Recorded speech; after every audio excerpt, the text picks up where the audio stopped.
So I was watching this back and forth between To Be Serious and Conference Report about Dawkins's selfish gene theory, and Conference Reports about the anthropomorphism of the concept, which I'd noticed before too, and I've noticed that Dawkins always seems to use these anthropomorphic concepts to illustrate his point without really explaining it in non-anthropomorphic terms.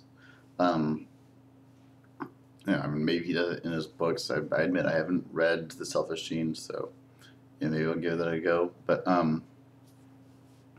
it brought up for me. I think Alan Watts actually once said that there's no such thing as as a non-anthropomorphic concept because because any concept created comes from the human experience, and that kind of reminds me of the uh, im, uh, the idea of embodied cognition, like with George Lakoff and Mark Johnson talking about how all words are built up from human experiences in the way that we enact our reality um, through our unique bodily experience.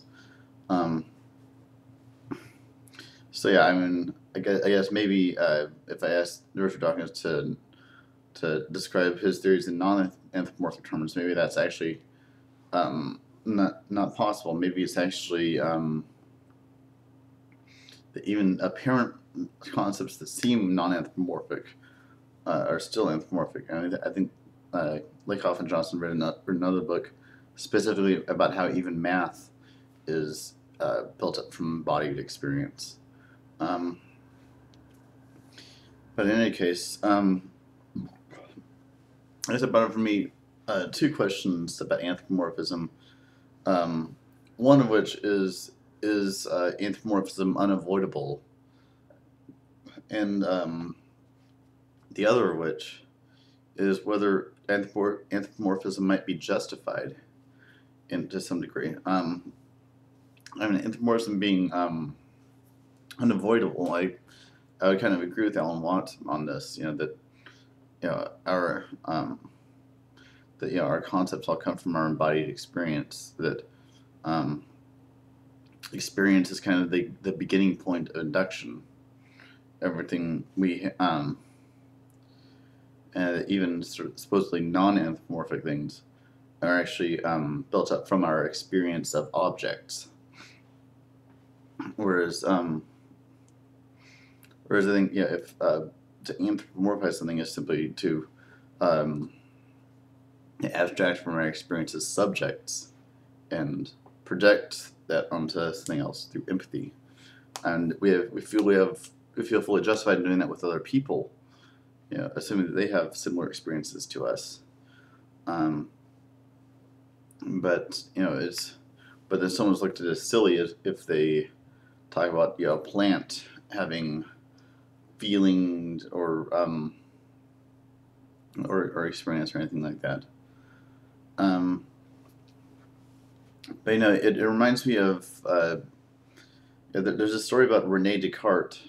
I don't know if this is a true story or if it's like apocryphal, but anyway, I mean, well, certainly we know that Rene Descartes believed that humans were conscious, but animals were just these biological machines with no interior experience.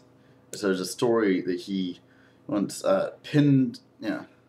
nailed a dog to a wall and cut open its skin to reveal the organs inside, and everyone else in the room is shocked and horrified. And he's laughing, saying, "You fools! Don't you see? It's just a machine. It's all just mechanics." And so yeah, he believed that. So I mean, whether that story is true or not, there is.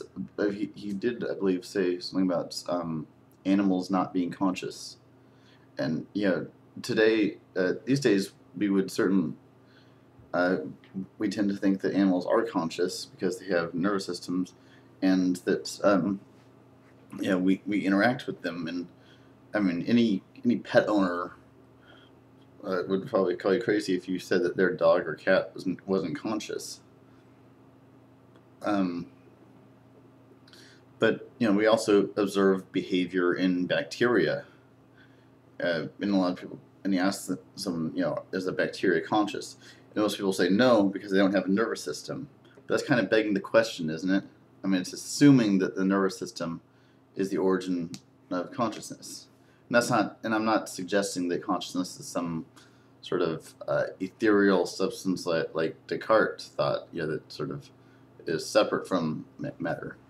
But I mean, if we posit pan-experientialism, then suddenly some degree of anthropomorphism may be justified, in fact. And I think, and so in fact, I think I may even agree with Richard Dawkins's idea of selfish genes in a more literal way than he means it. I think genes can be maybe selfish or also altruistic. I mean, conference report talked about how genes can be cooperative as well. And so, I mean, yeah, it's we can posit that the universe, every actual occasion has its own telos, its own